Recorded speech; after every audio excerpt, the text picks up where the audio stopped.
Hey guys, today I just wanted to answer a few questions some of you had about buying a keyboard. I've been getting questions like that from the very beginning. What kind of keyboard am I using? What's the best one to get? How much money should I spend on it? And I just wanted to address that today. I highly recommend, hands down, the Casio Privia, and that's how you spell it. C-A-S-I-O and then Privia, P-R-I-V-I-A, and you can Google that or look it up and do some research on that. But there are several different keyboards or digital pianos that they offer, and the one I play on, it was about $500 about 5 years ago, and it's a great digital piano. The thing is, the technology has gotten so good now that you used to pay thousands of dollars years ago for a digital piano, which all that means is it's not like a keyboard like an organ where you press it down, the keys are real easy to press down like a keyboard or synthesizer. It is has the feel of a real piano, has the weight on the action when you press the key down. And I really recommend a digital piano over a keyboard for several reasons that we'll get to in a minute. But I just like the Casio Privia, and they're not paying me for an endorsement or anything. I just love the product because the technology is so good. You can get a lot for not much money. $500 for the keyboard that I play on. That's not bad for a digital piano. Full-size keyboard, has the weighted keys, and it's also got several different sounds on there that you can use. You can layer sounds. It's even got a 2-track recorder where you can record yourself playing and then record something else on top of that. So that's pretty good for the price.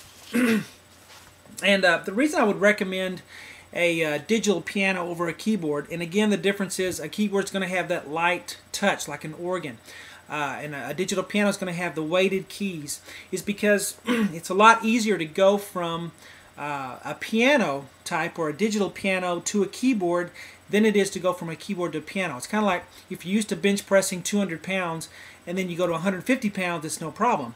But if you're used to bench pressing 150 and then you go to 200, there is a problem there. It just works your fingers a little more, and there's more of a feel to it, when you have that piano-like touch to it. And I really recommend that. Then if you want to have a keyboard with it as well, nothing wrong with that. But so that's the first thing you have to decide is what you want. That's the first thing I would think about, is whether you want a keyboard or digital piano. If you're just a keyboardist, and you like keyboards and you like the touch of that, so just go for that. That's no problem with that. Second one is size. You're going to be very frustrated if you buy a 5-octave keyboard and you're wanting to play piano stuff on there. It's not going to go low enough.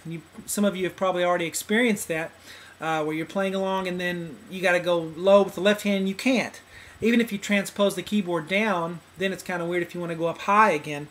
So I'd recommend getting a full-size keyboard. If you're going to spend the money, go ahead and get something that's good, that you're going to enjoy, that's going to last. If you're serious about playing, get a keyboard or a digital piano that has a full-size 88 keys. And so the size will matter there, I think.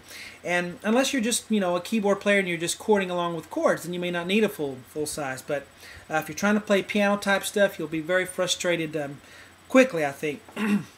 And the third thing is the bells and whistles that are on a keyboard. A lot of keyboards will have, and digital pianos too now, will have what's it called, a sequencer, where you can lay tracks and then you can lay another track on top of that and play the tracks together and go in and edit and all that. Most people don't need that. So if you're buying a keyboard, you don't, and you're just wanting to play piano stuff, basic stuff, then I wouldn't spend the extra money to get all those bells and whistles, all the extra, demo songs on there. Who listens to those? Nobody does. I don't think. They just put them on there because the software is cheap to put on, and it makes it seem like there's a lot more on the keyboard. What you want to look at is the sound of the piano. Used to, you'd get a keyboard or a digital piano, and the sampled sound would not really sound as good as you want to. It would kind of sound like a piano, but you could tell it wasn't really piano. Now they're really good, the technology with sampling piano sounds, and you really can't tell the difference if you make a digital recording of a sampled piano sound. So you can get a lot for a little money. Like I said, mine was $500 a few years ago, and you can spend a little more and get a little more stuff on it. But definitely I'd go for the piano feel of the digital piano than the keyboard. field. And the last thing is the price. How much do you want to spend? If you only have a couple $100, $150, you know, then get your keyboard if that's all you have to spend. But if you spend a little more, you can get a nice digital piano, and also make sure that a stand comes with it. If you just get one of those little flimsy, you know, X stands that I have, it's not going to stay up. It's going to rock back and forth. If you can get a stand with it that's stationary, excuse me, that's always good to get, and it'll keep your keyboard, you know, steady while you're playing. And if you really get going, it's not going to start rocking back and forth like that. You don't want that. And also make sure it comes with a pedal, a sustain pedal that you can plug into the back, because you know, really piano, you got to have that damper pedal there. So that's what I would recommend. There's lots of digital pianos out there, but I like the Casio Privias because they're cheap. First of all, you know, we want to spend the least amount of money we can, and second of all, the technology is so good that you got really good sounds for not much money, and you can't really tell the difference anymore between the low-end and high-end keyboards and digital pianos.